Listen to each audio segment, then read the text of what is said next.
Donc tout d'abord, bienvenue, Madame la Ministre, Mesdames, Messieurs, chers partenaires, chers collègues. On est ravis, très heureux de vous accueillir aujourd'hui au Stadium municipal de Toulouse, donc emblématique siège du TFC, dont nous sommes des grands sponsor principal, depuis déjà quelques années. Donc aujourd'hui, c'est notre rentrée commerciale. On a pas mal de choses à vous montrer. Hier, il y a eu le discours de politique générale de notre Premier ministre. Donc on va avoir des commentaires très éclairés de Sylvia Pinel sur le sujet, qui va nous aider à décrypter ce qui s'est dit en creux. Cette réunion commerciale de rentrée, elle nous permet non seulement de célébrer, de vous montrer ce qui s'est passé pour nous en 2024. Donc on a une année réussie, on est assez content de ce qui a été réalisé, mais surtout de partager avec vous ce qu'est notre vision et nos ambitions pour cette année 2025. Sans plus attendre, je vais vous montrer les points que nous allons aborder. Alors nous allons faire cette présentation à 4.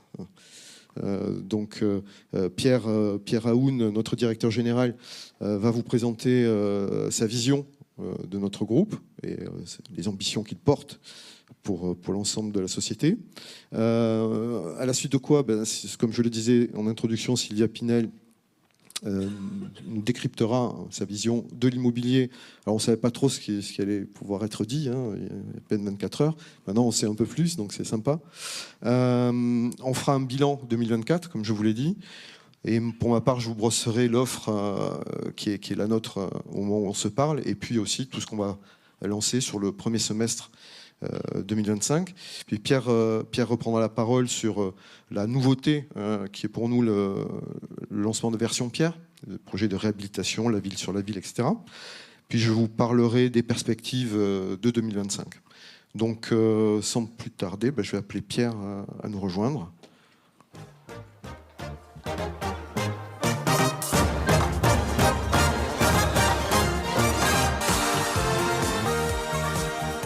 Bon, c'est la musique des JO, vous l'avez reconnu.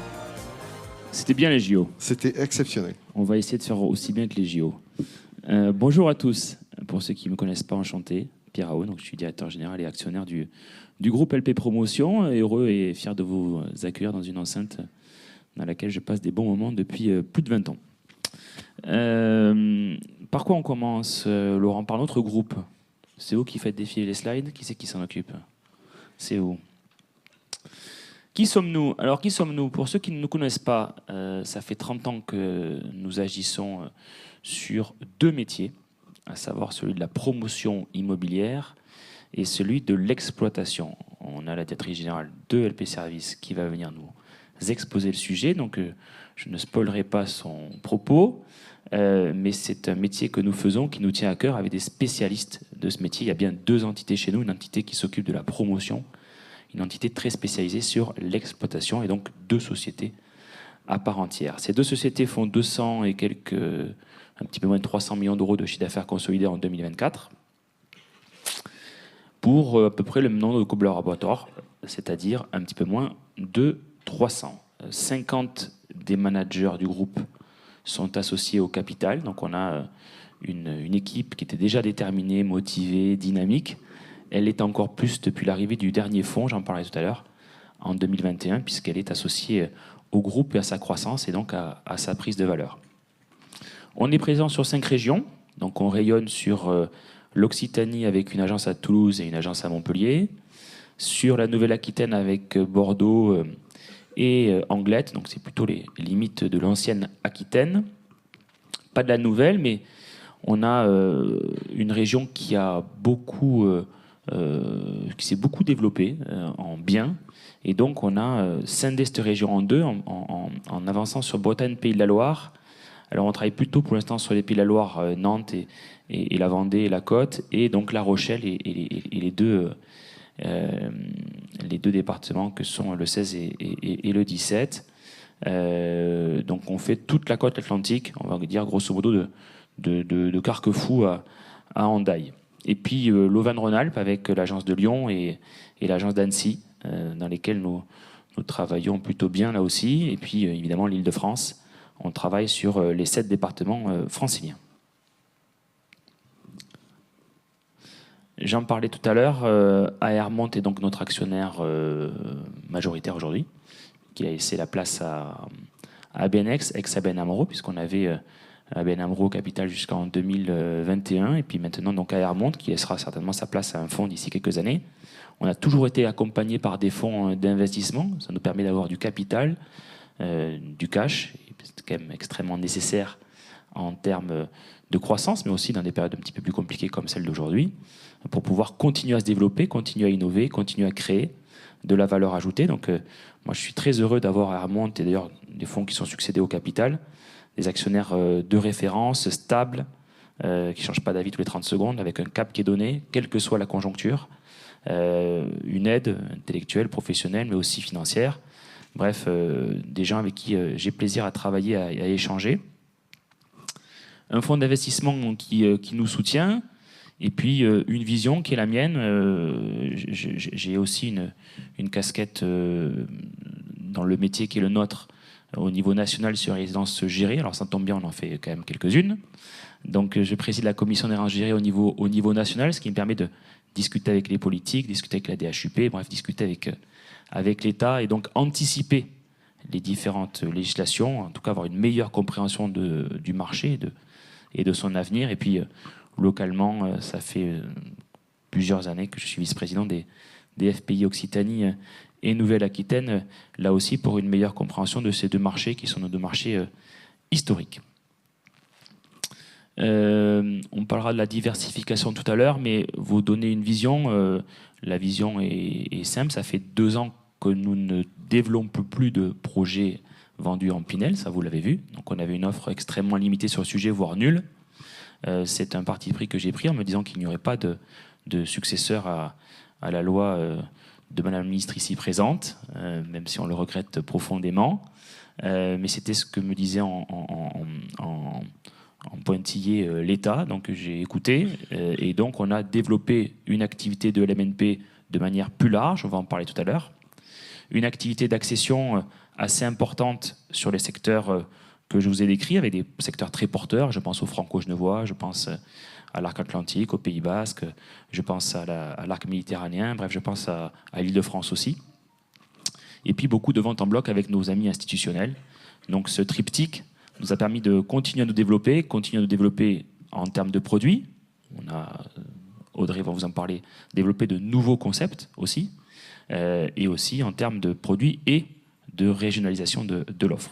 Donc on a continué à croître malgré l'arrêt total du Pinel chez nous. Donc 2025, on l'envisage avec une sérénité certaine, puisque ça fait 2 ans qu'on l'envisage. Donc pour moi, il ne s'est strictement rien passé au 31 décembre de cette année. C'est une continuité de ce qu'on avait prévu, en tout cas de ce que je voyais depuis quelques années déjà. Et si loi fiscale il y aura certainement peut-être un jour ou l'autre, on sera tout à fait outillé évidemment pour le rajouter. Mais en tout cas, on a une base qui est solide et on est, entre guillemets, bien sur nos 2 appuis. Alors on est bien sur nos 2 appuis comment ? Aussi et surtout parce qu'on est passé société à mission. Ça fait depuis 2023, mais historiquement, on a toujours eu cette envie. On était ISO 26000 depuis 2018 et on a voulu passer le cap en changeant les statuts du groupe. Sylvia Pinel est donc la présidente de notre société à mission. C'est aussi pour ça qu'elle est là. Et donc l'idée est d'avoir aussi une vision et un cap clair, précis, engagé, donné dans les statuts même de l'entreprise sur la mutation et la décarbonation de notre métier. Vous êtes ici dans l'écosystème local, on pense à l'Aviron Bayonnais aussi pour les Basques, mais on est partenaire de 70 associations diverses et variées à travers le territoire. Donc on aide les grands clubs, mais aussi et surtout les petits clubs, les assos, bref, le territoire à se construire, à se faire, et ce depuis une vingtaine d'années. Évidemment, on contribue au retour de la nature en ville et à créer du lien social. On le fait par le biais de l'exploitation, mais pas que. On est aussi syndic et administrateur de biens de nos résidences. En tout cas, on a vocation à laisser un produit, une empreinte dans la durée et essayer de le faire avec le plus de professionnalisme possible. On accompagne les modes de vie, évidemment, des logements et de leur qualité énergétique. On réfléchit, on conçoit. Et comme on est exploitant ou syndic ou gestionnaire, on arrive à avoir ce retour d'expérience qui nous permet d'améliorer constamment l'offre que nous proposons, quel que soit le type de logement. Donc on réfléchit beaucoup aux logements qu'on construit, on réfléchit beaucoup à leur mutation et à leur conception dès le départ. Et puis nos collaborateurs, évidemment, j'aurais dû commencer par ça, sont les premiers vecteurs de l'entreprise. C'est dans toute entreprise pareil, et chez nous c'est très fort. C'est pour ça que j'ai souhaité les mettre actionnaires pour l'intégralité des managers, mais avoir une vision très large pour les embarquer dans cette vision, dans cette idée et dans cette façon de voir l'avenir. Donc merci à eux. Si on est là, c'est aussi et surtout grâce à eux. Merci Pierre. Donc maintenant on passe au deuxième volet de cette présentation. Donc je vais appeler Sylvia Pinel à nous rejoindre, qui va nous décrypter ce qui s'est dit un peu hier et donner sa vision de l'immobilier en général et de l'investissement aussi. Merci beaucoup Laurent. Je veux d'abord vous saluer toutes et tous, vous dire le plaisir, Pierre, d'être ici dans ce lieu emblématique de la ville rose. Moi qui suis Tarn-et-Garonnaise et qui suis née en Haute-Garonne, c'est un symbole et c'est chargé de sens. Effectivement, un moment de l'année où traditionnellement, si je devais exposer la vision de l'immobilier, du logement, j'aurais sûrement décortiqué le budget voté en fin d'année, publié, validé par le Conseil constitutionnel avant le 31 décembre. Je vous aurais parlé des différentes dispositions contenues dans ce budget, en vous donnant mon point de vue sur ce qui peut être pertinent, moins pertinent, efficace, moins efficace pour vos activités. Bon, le contexte, vous le connaissez. Vous savez que la France ne dispose pas d'un PLF au sens strict du terme, mais d'une loi spéciale qui a été adoptée avant la fin de l'année, qui permet de reconduire le budget de l'année précédente et surtout pour l'État de prélever les impôts, mais qui ne contient pas de nouvelles dispositions, quels que soient les secteurs d'activité d'ailleurs. Donc ce qui met la situation et le contexte macroéconomique dans une incertitude assez forte. Néanmoins, nous avons quand même eu un projet de budget qui a été déposé l'année dernière, qui contenait un certain nombre de dispositions. Hier, le Premier ministre a présenté dans son discours de politique générale sa vision et ses sujets d'action prioritaires. Alors oui, dans l'heure et demie du discours du Premier ministre, le logement a été très peu cité. Ce n'était pas la plus longue partie de son discours, mais on pouvait s'y attendre. Il a néanmoins dit un certain nombre de choses.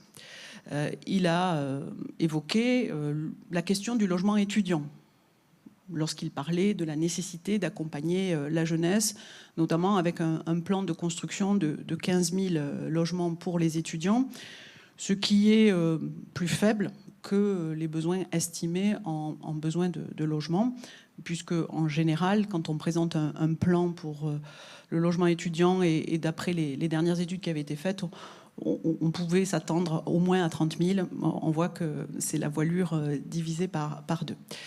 Ensuite, il a insisté sur la nécessité d'avoir une politique du logement ambitieuse.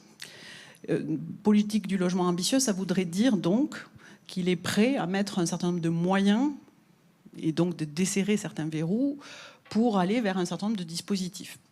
Dans ce que je vois, au-delà des simplifications administratives, de normes, de procédures, ce qui est quand même important, je le sais, pour la filière et pour les professionnels, la densification sur un certain nombre de sujets qui sont extrêmement attendus, mais qui là ne coûtent rien en fait, puisque c'est que de la procédure, c'est que du réglementaire bien souvent, quelquefois un peu de législatif, donc ça ne demande pas de se mettre vraiment d'accord et d'avoir un compromis politique large. Il a quand même parlé de l'accession à la propriété, il a parlé de l'investissement locatif. Donc derrière ces mots, qu'est-ce qu'on peut voir ? Accession à la propriété, je pense que c'est la reprise de ce qui avait fait consensus d'ailleurs devant les deux chambres au moment du projet de budget présenté par Michel Barnier sur le prêt à taux zéro dans la version présentée par Valérie Létard à l'époque, c'est-à-dire un prêt à taux zéro sur tout le territoire national avec des quotités et des montants qui seront définis par voie réglementaire et par décret, ce qui est forcément la règle, et sans conditions collectives ou habitat individuel. Donc ça, je pense que l'accession, ça sera sûrement la reprise de l'amendement déposé par le gouvernement et ce qui est attendu et qui est une bonne chose pour resolvabiliser les ménages, parce que lorsqu'on a des taux d'intérêt qui ont remonté, même s'ils sont en descente aujourd'hui, la question de la solvabilisation des ménages est capitale. Et capitale parce que dans le contexte que nous avons traversé ces dernières années, la réduction du prêt à taux zéro a freiné beaucoup, avec la remontée des taux, le contexte géopolitique, fait que, et les coûts de construction qui ont augmenté, fait que beaucoup ont dû revoir complètement leur projet d'accession. Certains les ont abandonnés, d'autres ont réduit beaucoup les mètres carrés habitables. Et donc la qualité d'usage, Pierre parlait tout à l'heure de la qualité d'usage des logements, c'est quand même essentiel. Donc tout cela fait que si on arrive à avoir des taux d'intérêt qui se stabilisent et qui baissent encore, plus un prêt à taux zéro digne de ce nom, on peut espérer que le marché de l'accession se relance et ce serait une excellente nouvelle. Sur l'investissement locatif, alors là, j'attends avec impatience le décryptage de la ministre du Logement qui devrait s'exprimer sur la question. Pendant les fêtes de Noël, elle a évoqué la question du bailleur privé. Elle n'était pas favorable à une nouvelle loi d'investissement locatif au sens strict. Visiblement, la ministre du Logement, elle, plaider davantage pour quelque chose qui est donc le bailleur privé qui est fortement soutenu par la Fédération des promoteurs immobiliers, ce qui permettrait, dans le contexte que nous connaissons, d'avoir un levier pour flécher l'épargne des Français vers la pierre. Parce qu'aujourd'hui, certains ont été en anticipation. Pierre disait que ça faisait plusieurs années que LP ne faisait plus d'investissement locatif dit Pinel. Néanmoins, nous savons que le taux d'épargne des Français n'a jamais été aussi important. Et le risque, si on n'a pas d'incitation vers la pierre, vers le marché immobilier, c'est que ces investisseurs potentiels se détournent de l'immobilier pour aller vers d'autres investissements qui sont, rappelons-le, souvent bien plus rentables que l'investissement dans l'immobilier. Donc ce paysage de mesures, d'éléments qui a été donné hier, si la procédure parlementaire arrive à son terme, peuvent laisser espérer des avancées intéressantes.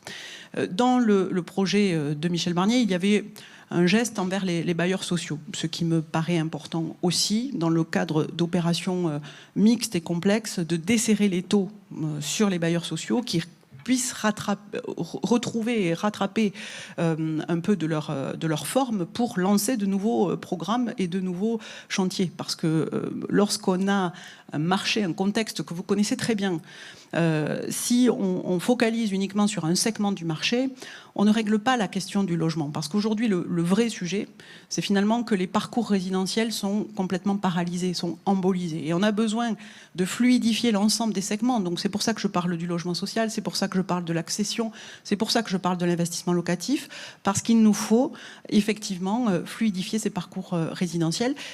Et dernier élément, c'était l'aide aux maires bâtisseurs que le Premier ministre a annoncé hier. J'y vois là la main de François Rebsamen, puisque vous savez que Valérie Létard n'est plus ministre de plein exercice, elle est rattachée à François Rebsamen, ancien maire de Dijon, ancien ministre. Nous avons eu le plaisir de siéger dans le même gouvernement, lui et moi. Et puis plus récemment, il avait été président d'une commission pour la relance de la construction. Et j'étais membre de cette commission à l'époque, et on avait beaucoup travaillé avec François Rebsamen sur 2 sujets principalement.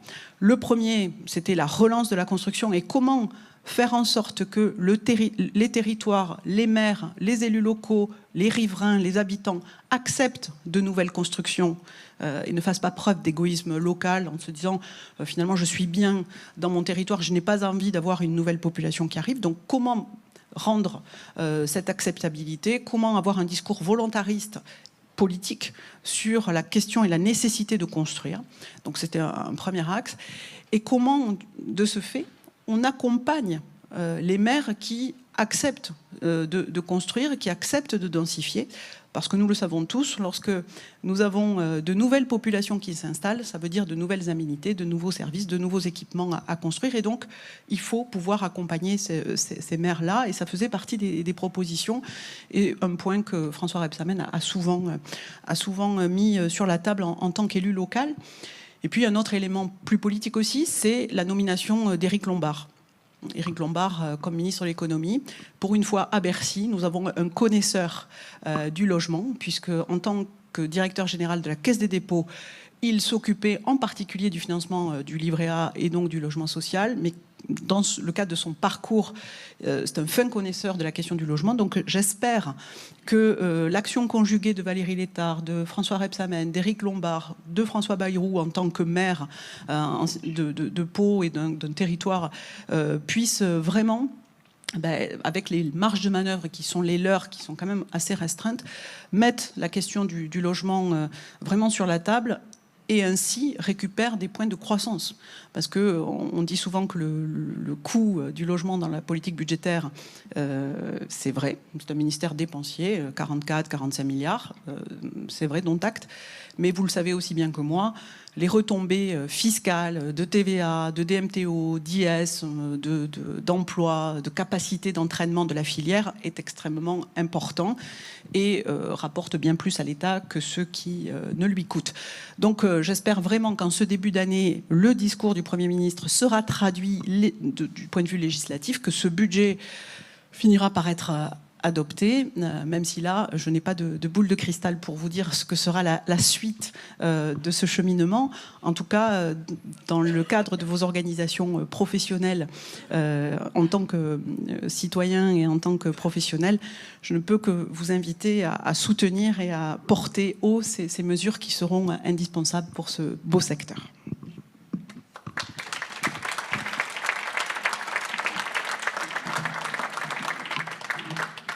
Très bien, merci beaucoup, Madame la Ministre. C'était c'est intéressant, une note d'optimisme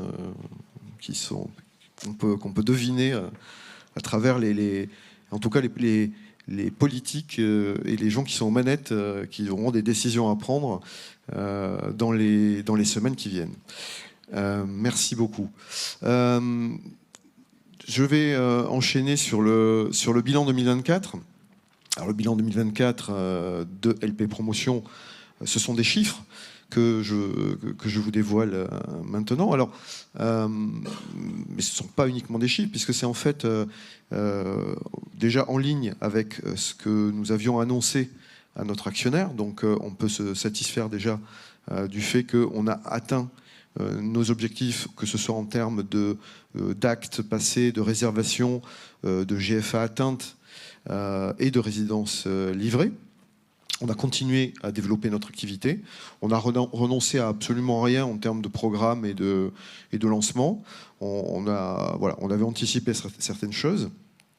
Et on peut se féliciter, comme le disait Pierre, de la décision qui avait été prise en 2022, qui avait consisté à ne pas continuer à développer de programmes sous la loi Pinel, puisque ça veut dire concrètement, en cette fin d'année 2024, on a encore vendu des lots en Pinel. Ça a représenté encore en 2024 à peu près 10% de notre production, ce qui est très faible au regard d'autres confrères. Néanmoins, ça procure l'avantage de ne pas avoir de stock. C'est-à-dire qu'au moment où je vous parle, on a zéro stock sur le sujet. Ce qui va nous donner des marges de manœuvre pour le développement de nos autres solutions d'investissement. Et puis, une activité qui est importante, dont on vous dévoile quelques chiffres ici, c'est notre activité sur les fonciers, parce qu'en fait, elle dévoile en creux ce qui va se passer pour nous dans les semaines et les mois qui viennent. Donc on a une très belle activité sur ce sujet-là par nos équipes de développeurs. Puisqu'on a étudié, alors quand on dit étudier, c'est vraiment regarder en détail, parce que certains annoncent des chiffres faramineux de 2000 terrains regardés. En fait, nous, on a vraiment étudié avec une certaine profondeur 356 fonciers, ce qui fait que nous avons signé ce qu'on appelle les PUV, les promesses d'achat, pour faire simple. Et en nombre de programmes, c'est quand même assez conséquent. Et pour vous donner aussi la couleur de 2025, donc on continue un développement sur le LMNP, qui est aujourd'hui la seule niche fiscale, si on peut l'appeler comme ça, qui s'offre à nous. J'en reparlerai un peu plus loin. Sur l'accession, puisque, comme le disait Sylvia Pinel, on pense que l'accession va être remise un peu au goût du jour. En tout cas, il va y avoir des systèmes d'incitation. Et on va commencer, ça on l'a annoncé dès le mois de juin de l'année dernière. On a regardé beaucoup de dossiers, mais on va lancer cette année au moins 4 programmes en fiscalité de Normandie. Ça représente 157 lots. Là, je ne parle que de ce qui est déjà signé. Donc, on a beaucoup d'autres sujets. Je pense que dans ce domaine-là, on aura une profondeur de marché significative, mais on va l'aborder avec prudence. Puisque c'est des sujets qui nécessitent un savoir-faire que nous avons en matière de construction, de réhabilitation, mais il faut être très sélectif sur ces sujets-là et surtout être un professionnel du secteur, parce que je crains que certains se lancent dans ce genre de sujet un peu légèrement, ce qui n'est pas notre cas. Voilà, pour notre offre, ce qui me vient, la première chose qui me vient à l'esprit quand je vois ce camembert, le mot, c'est l'équilibre. Moi, je trouve que c'est intéressant et rassurant de voir qu'on n'est pas sur un seul domaine en particulier. Donc effectivement, vous le voyez, on va avoir une activité assez soutenue en vente en bloc, qui devrait représenter à peu près 30% de notre activité en 2025. Le logement, 20%, ce qui est plutôt plus que ce qu'on a fait cette année. Le LMNP, alors c'est plutôt moins. On anticipe non pas une réduction, mais une plus grande sélectivité de nos lancements de programmes. On a déjà pas mal de programmes en stock lancés en LMNP, donc déjà on va s'attacher à écouler de manière sûre ce qu'on a lancé, et on va être encore plus sélectif qu'on a été en 2024 sur les lancements 2025. Et je le dévoilerai un petit peu plus loin. Et version Pierre, qui est le petit nouveau dont on est très fier et on attend beaucoup de choses du sujet, qui va être lancé cette année. Alors vous verrez le premier lancement entre fin février et mars. Et on va progressivement enchaîner très vite sur les 2 suivants. Et on espère qu'il y en aura quelques autres avant la fin de l'année. Donc voilà pour notre stratégie commerciale. Je vous disais que nous avions du stock. C'est un peu impressionnant quand on voit ça, mais dans les faits, ça l'est un peu moins. On a à ce jour 1600 lots à la vente. Donc c'est un peu de stock, on va dire. Sur ces 1600, les pastilles rouges que vous voyez sont tous les programmes qui sont aujourd'hui actables. Ça fait quand même plus de 600 lots sur lesquels d'ores et déjà on peut passer des actes, et donc ils sont des programmes plus que lancés. Et le reste, donc, on est en cours d'acquisition de nos GFA. Donc voilà, et vous voyez que c'est très réparti sur le territoire. Donc, et d'ailleurs, vous voyez, comme vous l'a annoncé Pierre, la création d'une nouvelle région qui est Bretagne Pays de Loire, sur lequel il y a déjà quelques programmes. Nouvelle-Aquitaine qui est très active, Île-de-France, beaucoup d'activités et beaucoup de programmes actables, de même que Occitanie. Et Aura, c'est probablement la région sur laquelle on a un développement à venir plus fort, puisqu'on a une nouvelle équipe, on a recruté des nouveaux collaborateurs. Donc c'est une région sur laquelle je suis certain qu'en 2025 et 2026, il y aura des nouveautés, comme sur le Pays de Loire, d'ailleurs, qui sont les 2 régions qui auront probablement le plus de croissance en 2025. Alors, ce n'est pas l'exhaustivité de nos programmes, mais je tenais quand même à vous montrer quelques sujets pour d'abord montrer la diversité de nos offres.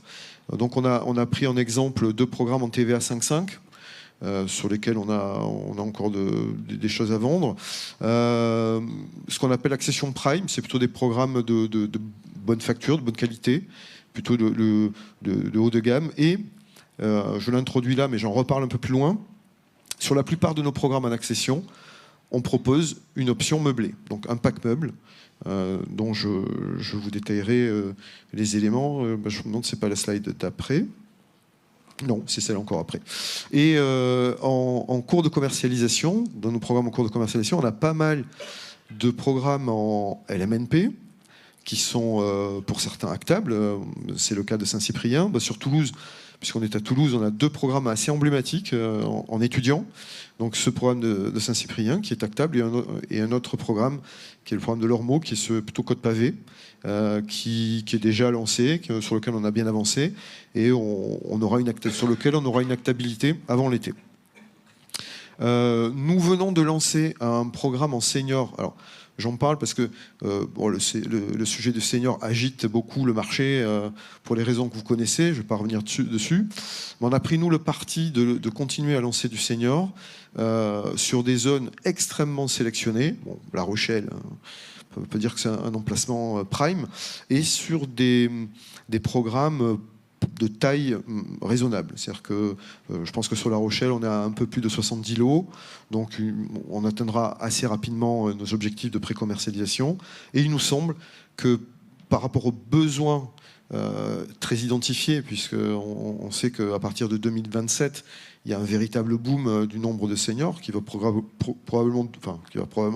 doubler dans les années qui viennent. Il y aura besoin de logements adaptés à cette population plutôt fragile. Dans la région, toujours un double programme que nous venons de lancer. Je dis double parce que sur le même site, on fait à la fois du senior et de l'étudiant sur 2 bâtiments séparés. Et là, on a pris le parti de proposer, notamment sur ces sujets-là en senior, d'attaquer sur des petits prix, mais avec des rentabilités sympathiques. Donc, par exemple, sur Agen, de mémoire, on doit être à 4,50. Et on est certain que entre le combo petit prix, forte rentabilité, on atteindra nos objectifs.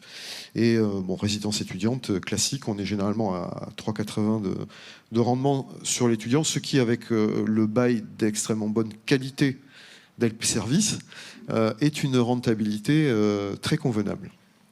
Et nos hébergements flexibles de notre gamme Sweetly, un magnifique programme à Pessac, qui est un programme qui va combiner de l'activité professionnelle, une résidence donc, qui est flexible, enfin toute une activité qui est, sur lequel, avec un emplacement de cette qualité, on est sûr du succès, de rencontrer un succès commercial important. J'en parlais juste avant, mais j'approfondis un petit peu ce point-là. Sur la plupart de nos programmes, en cours de commercialisation, on propose aux investisseurs un pack meuble. Donc ça veut dire qu'on fait du LMNP non géré. Donc il n'y a pas de baux commerciaux sur ces programmes. Et on va dire que sur chacun des programmes dont on a choisi pour illustrer ce propos, mettre des petites photos, on propose un pack meuble. Alors comme on fait beaucoup de LMNP, on a des prix très compétitifs sur ce qui est le pack meuble, puisqu'on démarre à 3 900 € TTC pour meubler les logements. Donc on a des gestionnaires partenaires, alors bon, je ne vais pas les citer, on en a déjà, mais on n'exclut pas d'en avoir d'autres dans les mois qui viennent pour avoir une couverture nationale complète. Et bien sûr accompagné par le cabinet comptable leader sur le marché, qui est Imokip, avec qui nous travaillons depuis de nombreuses années. Et bien évidemment, on fait profiter pour ce dispositif de notre savoir-faire en LMNP géré, puisqu'on apporte notre savoir-faire en matière d'assurance, garantie loyer impayé et PNO qui ont été négociés auprès de nos partenaires. Donc, c'est une offre qui existe déjà, ce n'est pas une grande nouveauté, mais cette année, 2025, avec la disparition de Pinel, on est certain qu'il y aura une demande sur ces marchés, en particulier sur les typologies en T2. Voilà. Et autre avantage connexe, mais on n'en fait pas l'alpha et l'oméga du sujet. Ça procure quand même un loyer boosté de, on va dire, 10 à 15%, ce qui est plutôt agréable aussi.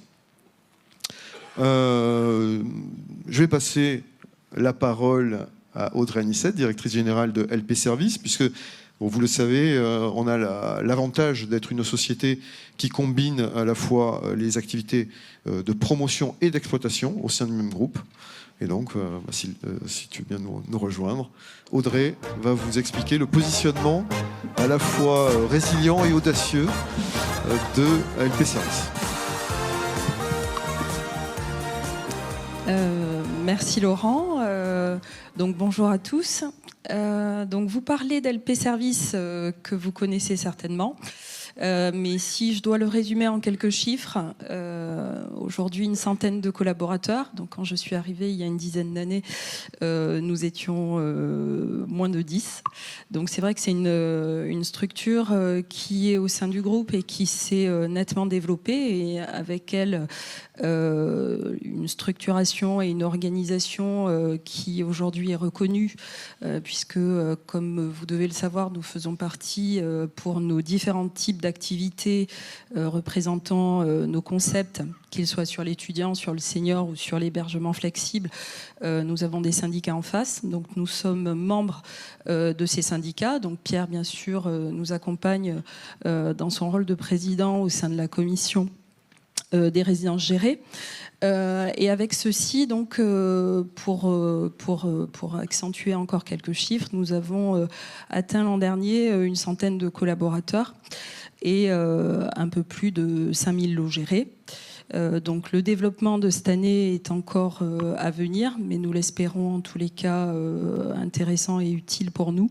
Donc nous avons choisi depuis quelques années d'avoir et d'internaliser surtout un service qui est notre service d'analyse foncière. Donc c'est un service d'études foncières. On parlait d'études foncières tout à l'heure, et de sélection surtout. C'est très important pour nous. Alors on sera encore plus vigilant dans la sélection de nos dossiers, quel que soit le concept de résidence souhaité, à travers le territoire et les différentes agences de LP Promotion, puisque leur développement accompagne le nôtre, forcément. Donc on internalise ces personnes. On estime en tous les cas aujourd'hui avoir atteint une gestion sereine, puisque nous avons quand même 17 ans d'existence, pour rappel. Et ça fait de nous finalement, et nos premières résidences ont commencé, vous savez qu'on gère la relation avec nos propriétaires via un bail commercial dont on parlait tout à l'heure.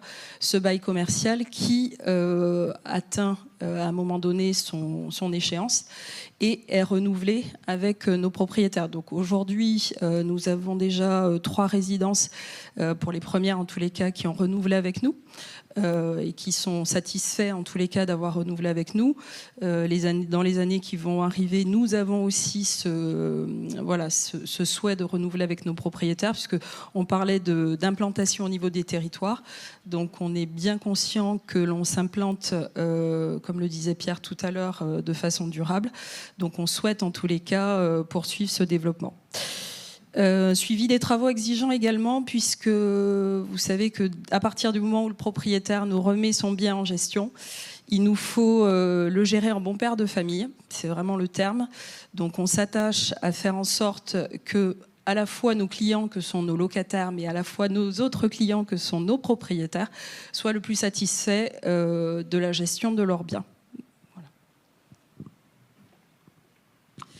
Encore quelques chiffres. Alors, nous avons des TO historiquement hauts. C'est le cas de certaines résidences qui sont encore en commercialisation, comme on voyait tout à l'heure. Mais c'est vrai que dans le cadre de nos résidences, spécifiquement sur les résidences Studently et Sweetly, nous avons cette année ouvert certaines résidences, en Ile-de-France notamment, même en Auvergne-Rhône-Alpes, à côté de Grenoble, qui ont été complètes avant même l'ouverture. Donc je tiens à rappeler, alors on a un service commercial effectivement qui y travaille, mais je tiens à rappeler que on parlait du déficit étudiant en logement, en tous les cas dédiés étudiants. Je tiens à rappeler quand même qu'aujourd'hui la France compte plus de 3 millions d'étudiants pour un peu moins de 200 000 logements dédiés. Donc il faut vous mettre à la place des gestionnaires que nous sommes, et on en parle beaucoup au niveau des syndicats.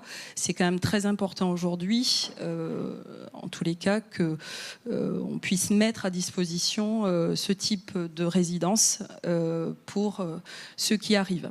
Voilà, donc 87% de taux d'occupation, d'où mon propos de tout à l'heure, et 39 résidences exploitées à ce jour, sous les concepts que vous connaissez. Donc pour rappel, Studently pour l'étudiant, Sweetly pour l'hébergement flexible, la Serenely que vous connaissez, donc qui est notre enseigne en tous les cas pour notre marque pour les résidences seniors, et la petite dernière, la Villa Serenly, que je vous présenterai juste après. Donc, deux concepts. Un concept Serenly, donc, que vous connaissez, hein, puisque ça fait plusieurs années déjà qu'on l'a mis en place. Anciennement, on gérait des résidences dites de première génération, donc depuis plus de 10 ans maintenant. On a décidé, il y a quelques années, d'orienter de façon stratégique notre développement sur les résidences seniors. Donc, comme le disait Laurent tout à l'heure, plutôt à taille humaine, donc c'est-à-dire 100 lots en moyenne. On essaie de faire plus petit suivant les territoires sur lesquels on s'implante. 6 résidences livrées l'année dernière. Donc on espère avoir un ramp-up de façon, en tous les cas, cohérente avec nos objectifs. Mais on voit, et ce n'est pas la première fois que je le dis dans ce type de réunion, on voit que nos résidences en balnéaire connaissent un succès assez important et assez précoce par rapport à d'autres. Donc là, encore une fois, c'est vrai qu'on le remarque, on a déjà 30 dossiers en phase de commercialisation locative assez rapidement, alors que sur d'autres, peut-être ça prend encore un petit peu plus de temps. Mais c'est vrai que le balnéaire rencontre un succès fou et sur des villes un peu reculées où, effectivement, dans les 10 km, 10 ou 15 km, puisque c'est un peu notre rayon de notre zone de chalandise. On rencontre différentes associations, comme vous le savez, acteurs des territoires, pour espérer avoir un remplissage qui soit efficace et rapide. Donc 11 résidences à la vente, on l'a vu tout à l'heure. Pour vous donner un positionnement par rapport à la concurrence, on se place environ à 30% de la concurrence. On sait qu'on a des loyers adaptés et plutôt une exploitation qui va avec l'exploitation qui est plutôt optimisée. Donc ça, c'est très important, de telle façon à éviter tout ce qui peut être très lourd, comme les piscines, les restaurants, etc. On voit que dans le quotidien, on s'est quand même bien informé en amont, avant, de telle façon à permettre d'avoir une structure aussi de masse salariale qui est vraiment rationalisée et optimisée, tout en ne dégradant pas forcément les prestations servicielles, de telle façon à ce que nos clients soient également contents, ainsi que les collectivités qui nous font confiance à travers la promotion immobilière, mais aussi à travers la gestion, puisqu'on s'implante durablement sur le territoire. La petite nouveauté, donc la Villa Serenly, on est sur un concept encore plus réduit, donc c'est un peu le cocon de notre famille de seniors, où on a voulu apporter des services qui sont quasiment ISO à la Serenly, mais étant donné qu'il y a moins de personnes qui logeront au sein de ces petites villas, le service rapporté à l'individu, donc aux résidents, sera amplifié. Donc on y croit beaucoup.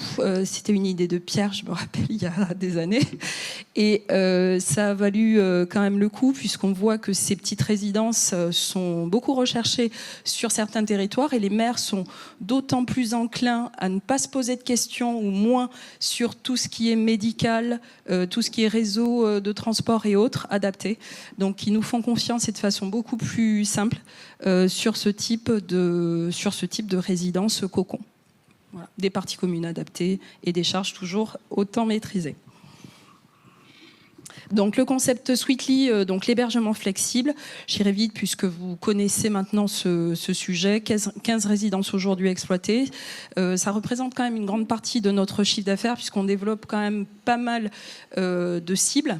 en contact, donc des étudiants du court séjour. Donc vous venez quelques jours sur les villes où nous sommes. Vous pouvez, même une nuit d'ailleurs, vous pouvez y venir. Je prends l'exemple de Saint-Cyr-l'École pour ceux qui l'ont commercialisé, qui a été un programme qui a reçu les JO, enfin les prestataires en tous les cas des JO, et qui nous a permis finalement d'avoir un booster en lancement. Ça nous a permis d'être connus des écoles. Aujourd'hui, nous sommes complets sur cette résidence. J'ai du mal à le dire puisque c'est quand même une grosse résidence. Mais néanmoins, ça nous a permis, pourtant certains nous disaient attention, c'est une grosse résidence, Saint-Cyr-l'École, etc. Ça nous a permis de démontrer aussi notre force de frappe, même sur des territoires finalement où on n'est pas implanté de façon traditionnelle. Donc c'est vrai que sur ce type de résidence, on y croit fermement. C'est le cas de la Sweetly qui est encore à la commercialisation sur Pessac. Je tiens à redire que notre résidence, qui est pas très loin, qui est à Gradignan, qui a quand même 384 lots, et depuis le lancement de l'exploitation, la mise en exploitation complète. Donc il y a un vrai déficit à Bordeaux de façon permanente de ce type de logement. Je tiens à le redire parce que c'est une résidence que l'on attend, nous, au niveau locatif, et sur laquelle, en tous les cas, on n'a aucun doute sur le remplissage in fine. Et enfin, je terminerai par le prévisionnel. Donc, on revient sur ce que je disais, mais on a un peu plus de 13 ouvertures cette année. Donc, on s'est organisé, on s'est structuré à travers le territoire. Nous avons des responsables d'exploitation, des directeurs d'exploitation qui jonchent le territoire en long large, de telle façon à pouvoir contrôler le service, la prestation de service, et aussi pouvoir anticiper le développement. Un développement qu'on espère en tous les cas, en tout cas on fait tout pour avec l'aide d'LP Promotion, beaucoup plus sélectif, notamment sur ce sujet senior. Très bien, Voilà. merci beaucoup Audrey, Avec c'était plaisir. très clair.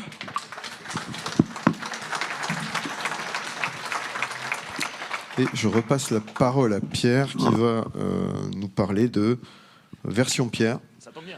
Ça tombe bien. Version Pierre qui s'appelle Version Pierre parce qu'on fait des immeubles de qualité en pierre. C'est le cas de le dire. Rebonjour. Alors maintenant, il faut que je me transforme en commercial, c'est ça ? Donc, je vais me transformer. Non, je ne vais pas me transformer du tout. Merci Audrey, c'était très clair comme à chaque fois. Rien à dire. C'est parfait. Et donc, vous avez évoqué, Audrey, des concepts. Alors, il y en a un nouveau. Version Pierre. Donc, Version Pierre, qu'est-ce que c'est ? Version Pierre, c'est une réponse, déjà, aux enjeux qui sont les nôtres dans notre métier, à savoir reconstruire la ville sur la ville. Alors, c'est des grands mots, mais la vérité, c'est qu'on n'a plus le droit de s'étendre au-delà des frontières de la ville au sens étymologique du terme. Et donc, on doit faire avec l'existant. Parce qu'il y a un problème écologique évident, un problème de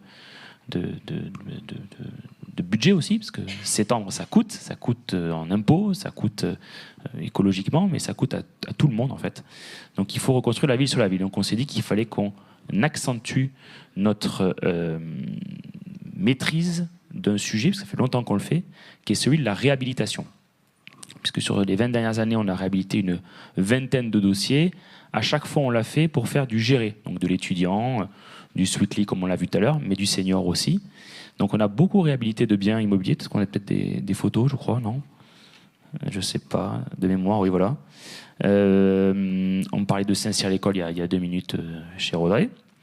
On a fait de l'hôtellerie, on a fait de l'étudiant, vous voyez ici, dossier toulousain, le siège de la Caisse d'épargne qui était rue du Languedoc, qu'on a réhabilité, qu'on exploite, par exemple. Une résidence senior à Montreux-Folleton dans le 77, c'est un hôtel-dieu qu'on a réhabilité. Bref, on a des expériences diverses et variées. Je crois qu'il y a encore une autre slide de mémoire. Non, il n'y en a pas d'autres. Mais on peut aller à la slide d'après, Laurent. Donc cette expérience, on a voulu la faire fructifier pour faire du logement classique. Donc faire du logement classique pour répondre aux exigences environnementales, donc à la ZAN, à la zéro artificialisation nette. Pour transformer des logements énergivores, vous avez vu qu'on ne pouvait plus louer les logements dits passoires énergétiques. Donc l'idée, c'est d'améliorer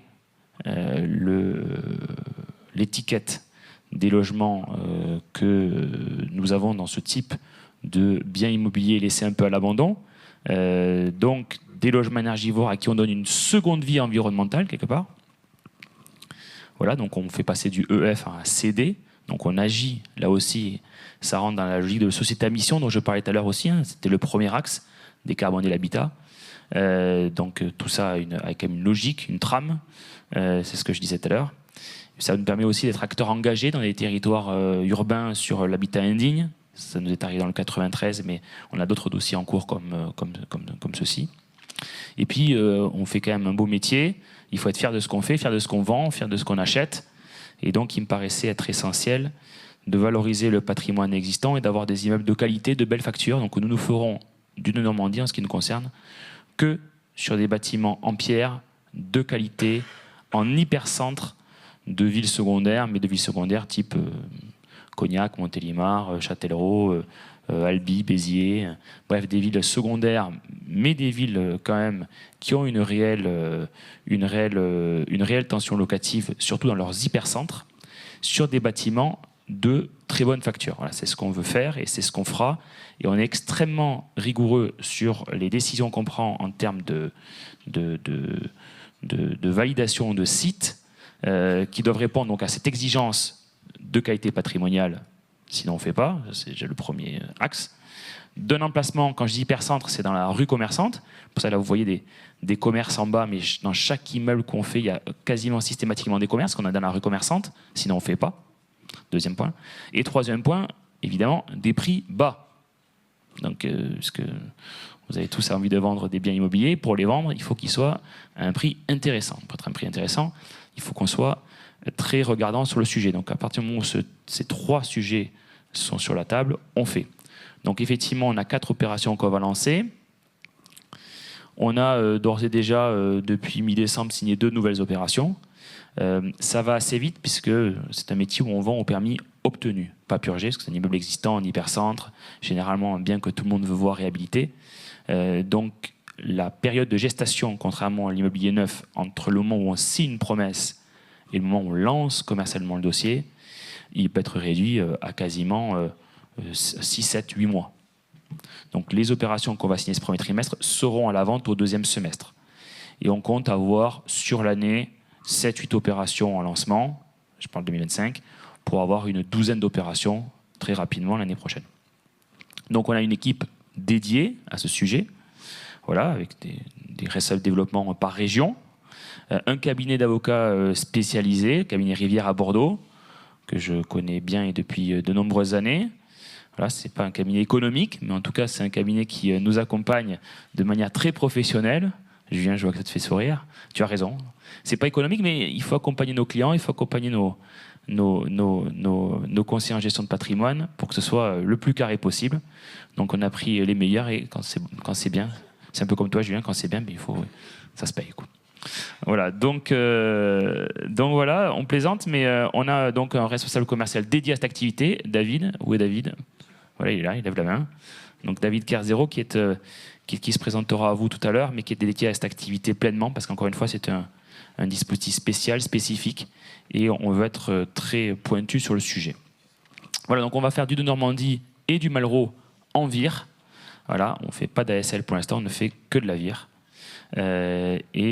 Sur des immeubles de caractère précisément. Donc on est parti sur un sujet précis, on ne va pas se perdre, et on va faire ce qu'on sait faire, correctement. Est-ce qu'il y a une autre slide, cher ami? Oui, donc on voit Cognac, on voit Périgueux. C'est dommage qu'on ne voit pas l'immeuble de Périgueux, il est magnifique, cet immeuble. Mais c'est pas grave. Du Châtellerault, après, est-ce qu'on a autre chose? Non, c'est déjà pas mal. Voilà, donc je vois que tu as une certaine appétence, Max. Ouais. Non, parce qu'on a quand même beaucoup on plaisante, mais beaucoup de partenaires bancaires, institutionnels, beaucoup de partenaires, assureurs qui, comme nous, sont sociétés à mission, ou comme nous, ont une volonté d'agir sur l'environnement, d'agir sur ces bâtiments qui sont énergivores et qui nous demandent depuis quelques années si on n'a pas de la réhabilitation à vendre, si on ne fait pas du Malraux, si on ne fait pas du Normandie. Donc on en faisait en gérer. On avait cette capacité à être très précis sur les travaux, très précis aussi sur la livraison, les réserves, bref, livrer un bon produit malgré la complexité technique. Mais on a les équipes. La conjoncture ne nous a pas fait déshabiller les équipes techniques, au contraire, on les a étoffées. Et donc on s'est lancé, de par cette demande qui est assez importante de nos partenaires, sur ce sujet-là. Et puis honnêtement, ça fait plaisir de donner une seconde vie à ce type de bâtiments qui sont, et c'est très dommage, des fois laissés à l'abandon. Et c'est quand même notre patrimoine architectural, notre patrimoine français et j'y tiens. Très bien. Merci Pierre. Donc, alors c'est vrai que, comme le disait Pierre, c'est un sujet, le Normandie, que nos partenaires attendent avec impatience. Je crois que ces programmes, on les a déjà vendus 3 fois. Donc ça sera la guerre au niveau commercial et on en est ravis. Pour terminer, il nous reste plus grand-chose à voir, si ce n'est quand même de vous dévoiler déjà un bout de ce que seront les lancements du premier semestre 2025. Donc, on va dire que sur ce sujet-là, on l'a divisé en 2 slides. La première, pour vous parler d'accession et de LMNP non gérés, donc ce que je vous ai montré précédemment, j'y reviens pas.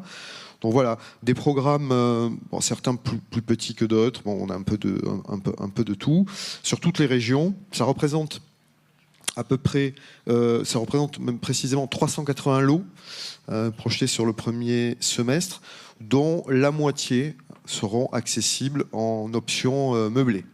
Donc c'est un équilibre entre les 2 solutions. Voilà, il y a quelques programmes, vous voyez dans la région, un programme qui est très attendu à Blagnac notamment. Je vois notre ami Nicolas Rivaud au fond de la salle, qui donc extrêmement bien placé et des logements là, de tout type. Il y a du T2, voilà, pour ne parler que d'un de ces nombreux programmes. En LMNP et réhabilitation sur le premier semestre, vous voyez que, comme je l'ai dit précédemment, on continue sur nos, on va dire 3 et maintenant 4 solutions en géré avec la première Villa Serenly que nous lancerons à Plaisance-du-Touche. Alors, sur tous nos programmes, à part quelques exceptions, on a à peu près la même grille de loyer, c'est du 4,20 en senior, 3,80 en Sweetly et en étudiant, qui sont des rendements corrects. Et les 2 programmes prévus en réhabilitation dès le premier semestre. Donc le premier qui sortira sera certainement Châtellerault, puis le plus vite possible, on lancera Cognac. Donc Châtellerault, oui, je l'ai dit tout à l'heure, sera plutôt fin février, début mars. Donc voilà, et là, c'est plus important nombre de lots, puisque là, cette offre-là, c'est à peu près 820 lots. Donc voilà, 380 plus 820, dont 67 en réhabilitation, 63 pardon, sur les 157 qu'on prévoit de lancer cette année. Donc voilà ce qui va nous occuper pendant ce premier semestre, en plus de tous les autres sujets qu'on a vus précédemment. Et il est temps de conclure. Alors, on a parlé de beaucoup de sujets. Donc, on voit que se dessine une année qui va être pleine d'activités, de rebondissements, j'espère, de succès pour nous tous. Mais qui dit succès, animation, etc., on peut rien faire tout seul. Donc, on a une équipe commerciale dédiée. On a renforcé nos équipes commerciales tout au cours de l'année 2024. Donc vous voyez se dévoiler, d'ailleurs ils sont pour la plupart dans la salle, l'équipe qui est plutôt sur Aura et la région parisienne, avec 2 personnes très importantes dans notre activité qui s'occupent des stocks, c'est-à-dire Céline et Sarah, que vous connaissez, je pense tous bien. David, donc, qui va rayonner sur toute la France sur les sujets de Normandie. On a fait le choix cette année aussi de donner la possibilité aux commerciaux qui ne s'occupaient que de vente interne d'aller aussi sur le terrain des CGP, puisqu'ils animent déjà des agences immobilières avec succès. Donc on s'est dit que pour un CGP, pour donner de la proximité et des opportunités aussi à des collaborateurs qui sont très compétents sur tous ces sujets, leur donner la possibilité d'aller à la rencontre de CGP, c'était une ouverture intéressante. Et l'autre partie de l'équipe, plutôt ici dans la région, donc l'équipe animée par Florent Rodriguez, qui rayonne donc sur tous les territoires que vous voyez ici, donc qui vont de l'ouest, le sud-ouest, et qui vont jusqu'à Montpellier. Donc voilà, une belle équipe dont on est très fiers. Donc je suis ravi de collaborer et de travailler avec toutes ces personnes extrêmement dynamiques et compétentes. Il y a un esprit d'équipe chez LP Promotion qui est réel. Donc tous ces gens-là seront à vos côtés pour vous aider à dénicher toutes les opportunités, et elles sont nombreuses, qui vont se faire jour dans nos stocks, dans nos résidences. Donc il me reste à vous souhaiter une excellente année 2025, vous remercier encore une fois pour votre présence, pour remercier nos intervenants et intervenantes brillantes, et vous souhaiter des bonnes ventes à tous. Et on va continuer. Alors, pour les plus courageux et les moins frileux, je vous invite à regagner l'espace derrière vous, ou les tribunes. On va vous projeter un petit film de notre partenariat avec le TFC. Donc c'est le petit film de promotion de nos activités. Vous pourrez le suivre de derrière les fenêtres pour ceux qui... Mais vous n'aurez pas la musique, c'est dommage. Et ensuite, on va enchaîner sur un cocktail qui sera ici. Donc merci à tous et on continue notre discussion autour d'un verre. Bonne journée.